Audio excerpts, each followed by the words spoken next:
Momento de trepar la columna con nuestro querido diseñador Mario Bellón. Y usted habló de alpino y me viene la de su vida, esa, ¿no? El alpinismo, comiendo un alpinito. O eran 3 alpinos que venían de la guerra. Eso es ¿Eran extremo 3 o para 6? ustedes. No se pongan a hacer locuras. ¿Cuántos eran? No ¿Los se alpinos eran pongan. 3 o 6? Creo que eran 3, o eran 6. Eran 3, dice allá Eran Evelyn. 3 alpinos. No sé, sí, 3 alpinos, que venían de la guerra. Exacto. Los que usted acaba de nombrar, supongo que serán también, ¿no? Sí. Ricos, 3 gustos, 3 alpinos. Exacto. Bueno, en fin, vamos a lo nuestro. Pero hoy en la columna vamos a hablar del uso del agua en la construcción. Recibimos al arquitecto Gerardo Rodríguez, técnico sanitario y docente de la Facultad de Arquitectura. Pero Diseño y urbanismo.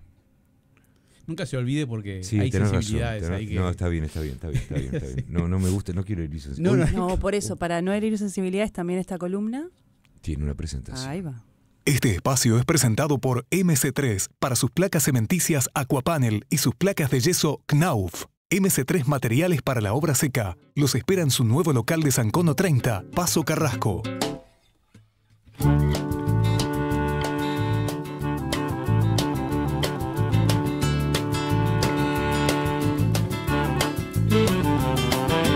Una bolsa de leche encallada en la... El uso del agua en la construcción. Qué lindo tema. Es un tema sumamente interesante. Quiero agradecerle a Gerardo Rodríguez, como usted dijo, arquitecto y técnico sanitario, docente de la Facultad de Arquitectura, Diseño y Urbanismo. También es docente en la Sociedad de Arquitectos del Uruguay, forma parte de la directiva de la Sociedad de Arquitectos del Uruguay. También forma parte, porque ayer me mandaron un saludo para él, y se lo voy a hacer acá al aire, de la Unión de Instaladores Sanitarios del Uruguay. Gente ahí, gente linda, gente buena, que hasta lo recomendó y todo. O sea que estamos hablando de gente de bien, digamos. Cuando te recomiendo, es sanitario, qué tema, Sanitario. qué tema delicado, qué tema. Qué recomendación a pedir, ¿no? Total, sí, totalmente. cuando te recomiendan un sanitario, decís, me lo recomiendo voy a buscar 3 más que... o sea, como las 3 opiniones médicas. Exacto. No, y cuando es sanitario, bueno. Un Ateneo para ahí está. Bienvenido. Bueno, Gerardo, bienvenido. Gracias. A ver, el tema del agua, ¿no? Yo quiero enganchar 2 cosas. Veníamos de la semana pasada a hablar del tema de sustentabilidad, con el tema del encuentro técnico proyectual en la Facultad de Arquitectura, Diseño y Urbanismo, con Constructiva. El tema del agua enganchado con eso. Y en general, lo conversamos con Gerardo ahora de afuera, antes de entrar, que es un tema que, si bien todos entendemos la importancia que tiene, a veces, digamos, no profundizamos en todo lo que implica, digamos, neutralizar de alguna manera el uso de agua en aquellas circunstancias en las cuales se puede, o pensar, digamos, y la arquitectura y la construcción tienen un peso importante en eso, ¿no? Pero tengo una pregunta, y sobre todo para vos, Gerardo. Los nuevos sistemas constructivos me imagino que han tenido en cuenta también el exceso o no del uso del agua en el proceso. Lo que pasa es que ahí tenemos que valorar algunas cosas. Una cosa es lo que llamamos la construcción en seco, que parte de la base que es una construcción, digamos, que sin agua. Y eso es porque la comparamos con la construcción tradicional por el tema del hormigón. Pero también hay que evaluar qué consumo de agua llevó el proceso para la construcción de ese material. Hoy está muy en moda un concepto que es la huella de carbono, y a medida que vamos avanzando, el concepto que empieza a agarrar mucha fuerza es la huella hídrica. Entonces, lo que habría que evaluar es esos materiales, qué consumo de agua llevan en su producción.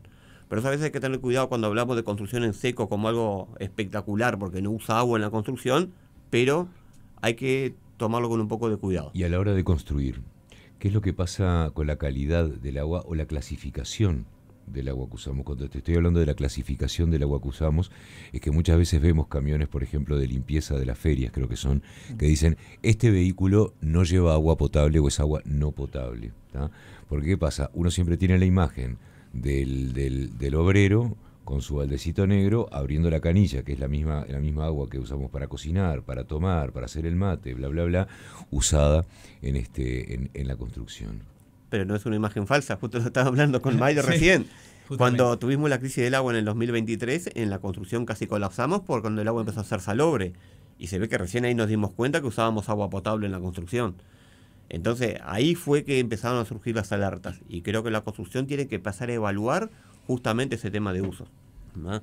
Que el agua se puede suministrar de otros lugares, como puede ser agua de pozo, incluso agua de algún curso de agua, evaluar la calidad de esa agua para que la construcción no corra riesgo por la mezcla del agua con el hormigón, pero buscar las formas alternativas para que el agua que tenemos para consumo humano no la usemos en esos procesos industriales. Eso sería un camino a una cierta modernidad también, y por lo menos ayornarse a lo que son las nuevas tendencias que estamos siguiendo en el planeta en general. Ya hay antecedentes de esto en otros países, se está trabajando de esta manera, y cuánto impacta también en la calidad de la construcción. Y yo te lo voy a hablar desde la ignorancia. Mucha gente que se ha hecho su casita en la costa, de San José de Carrasco para adelante, ha tenido el constructor malandra, el bandido, que le hizo la casa con arena de playa, y paga las consecuencias porque te dicen, no, la arena de playa no sirve para construir, se tiene que usar la arena de río. O sea, corríjame por favor, yo estoy repitiendo. ¿Qué pasa con el agua, por ejemplo? ¿Tiene que ser agua que pase por un proceso o cualquier agua sirve para construir? No, tiene que tener cierto tipo de calidad. Por ejemplo, no debería tener presencia de materia orgánica, para decir así, porque eso puede generar complicaciones en el tiempo, en lo que es la construcción. En otros países lo que existe es una clasificación muy interesante de los diferentes tipos de aguas que existen, ¿no? Una clasificación capaz tan básica como decir, una cosa es agua potable y otra cosa es decir agua segura. Yo en la construcción podría usar agua segura. ¿Qué es agua segura? Un agua que la puedo manipular sin riesgo, pero no la puedo consumir, ¿no? A diferencia del agua potable, ¿no? Entonces yo puedo usar diferentes tipos de agua, este tipo de agua para lavar las calles, este tipo de agua para regar espacios urbanos, que la voy diferenciando de lo que es el agua potable. Lo que pasa es que nosotros acá todavía no tenemos un sistema y una red de mecanismos que me permita generar ese tipo de red de abastecimiento de diferentes tipos de agua para poder suministrar. Creo que es un tema interesante de deuda. Sí. En Montevideo, que estamos empezando a proliferar lo que se llaman los jardines de lluvia, ¿verdad?, que tienen como función colaborar con el tema del drenaje urbano, evitar el tema de las inundaciones.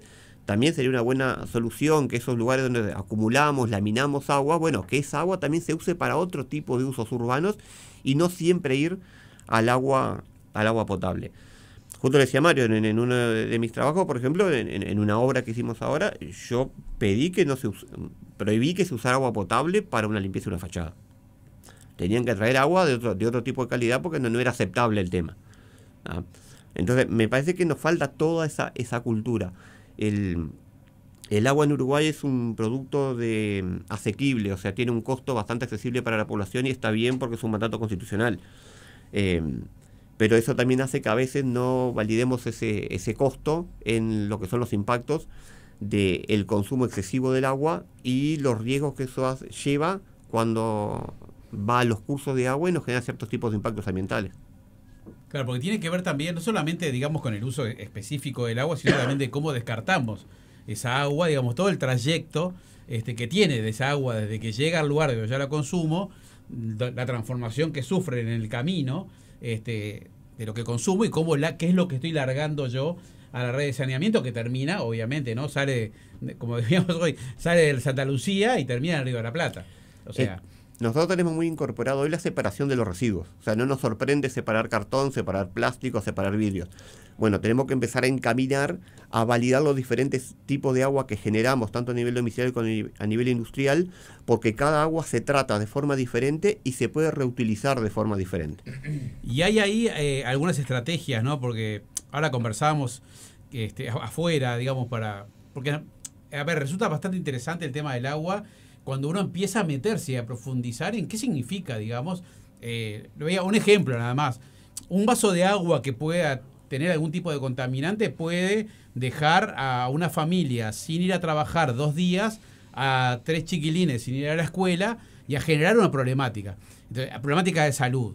El agua que usamos para lavar las cosas en el hogar pueden generar también una contaminación evitable. Entonces, empezamos a ver, digamos, como que lo que hagamos nosotros en esa transformación tiene mucho que ver con el estado de situación sanitario y en general de todo, ¿no? Sí, y además estaba pensando, ¿no?, que los que somos ignorantes en el tema, Gerardo, tomamos la sanitaria, esto lo digo con el respeto y la ignorancia que tenemos casi todos también con el tema, como un oficio dentro de la construcción importante, pero el más tosco, por decir. hay que armar caño, acaba el water, acaba la pileta, acaba esto, acaba lo otro, y así seguimos.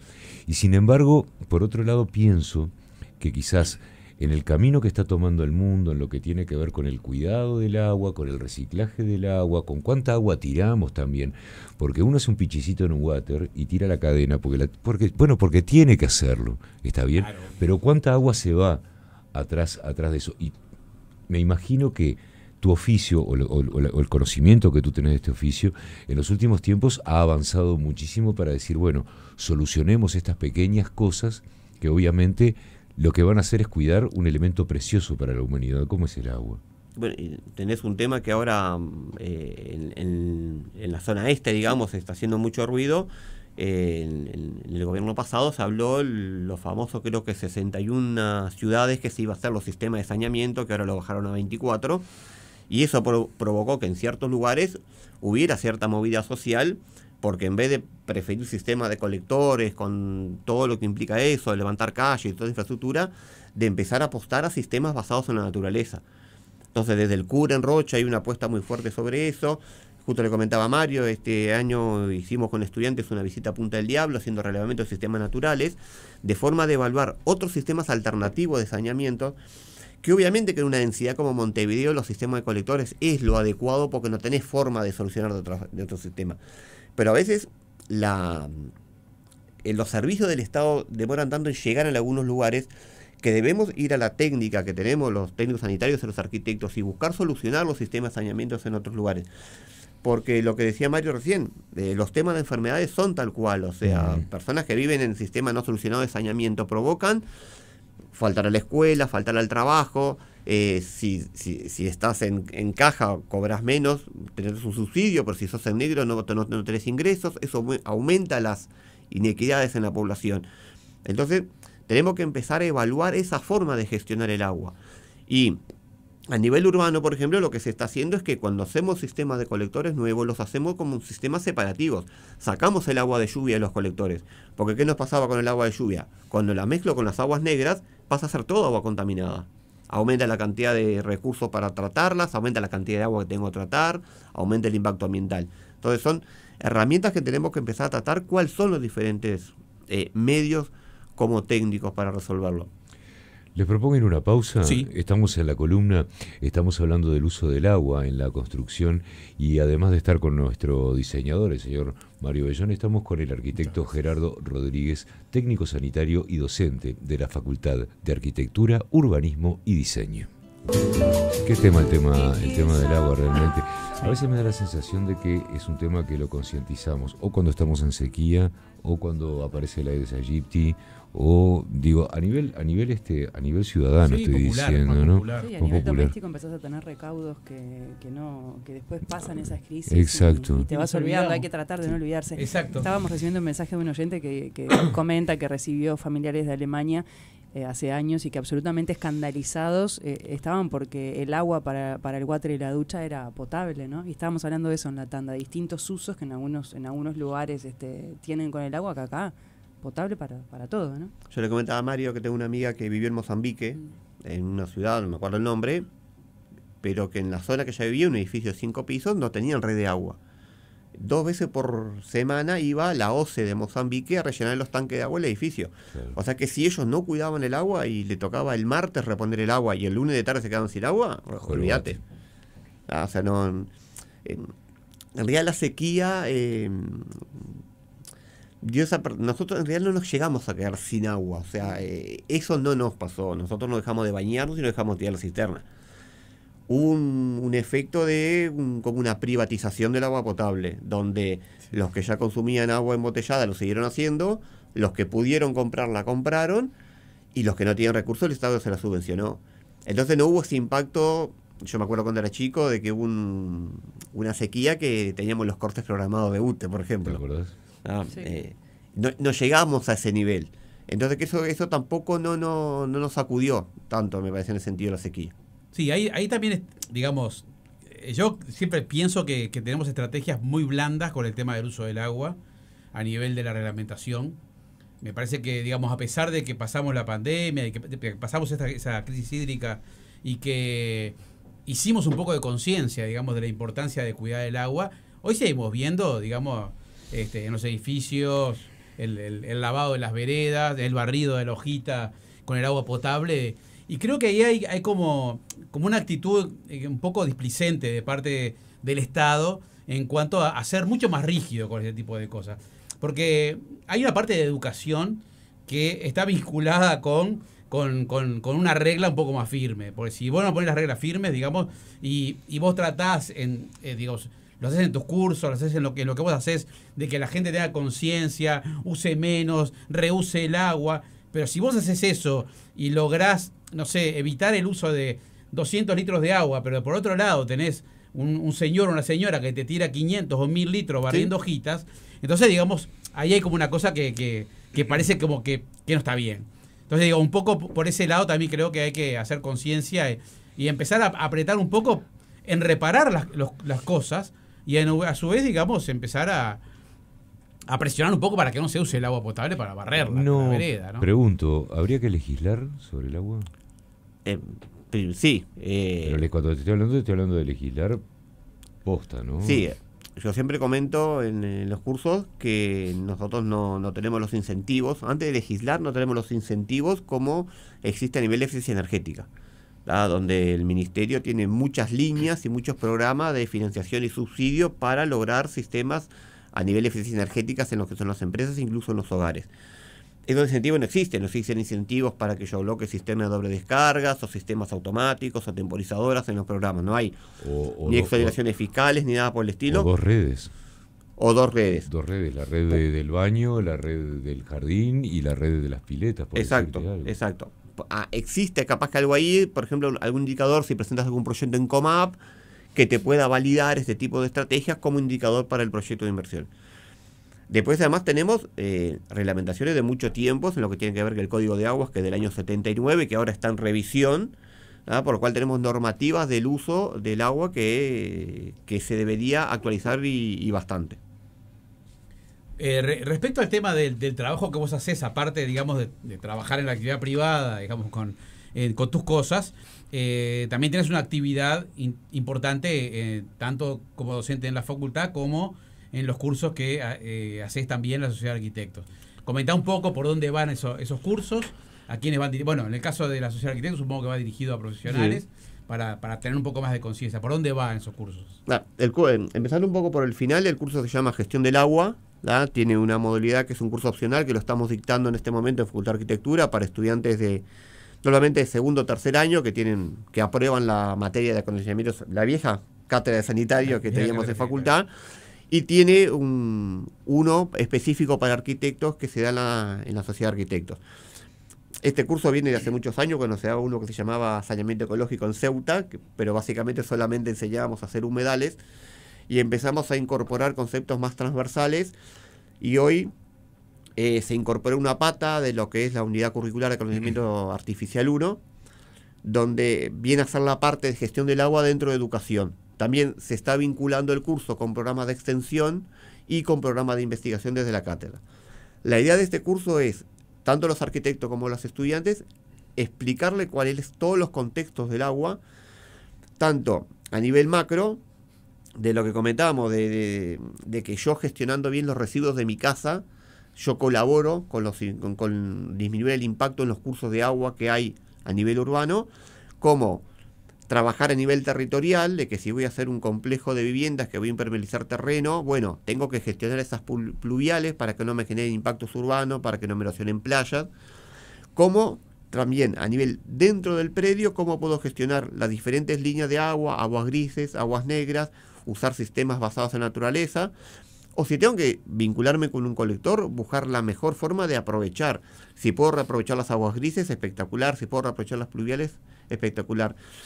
Pero que tengan incorporado ese concepto de las diferentes líneas que puedo usar para poder cuidar el agua. Eso es lo más importante que ellos se tienen que quedar al finalizar el curso. Eso es una apuesta también a nivel de proyecto, ¿no? Digo, de pensar el proyecto de arquitectura tomando en cuenta este tipo de cosas.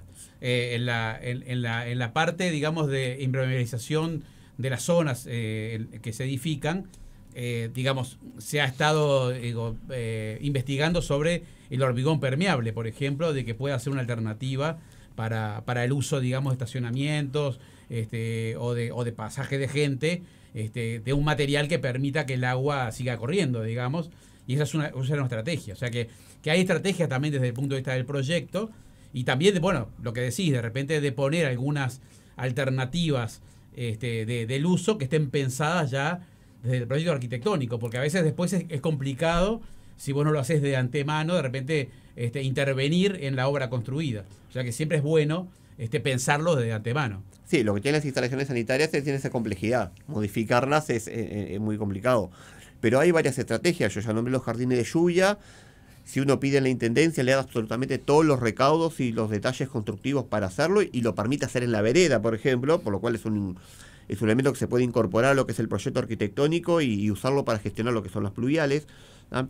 Existen sistemas, por ejemplo, a nivel del agua caliente, de buscar que sean con sistemas con retorno, de forma que me permita gestionar mejor el agua caliente de la vivienda con menor consumo de energía.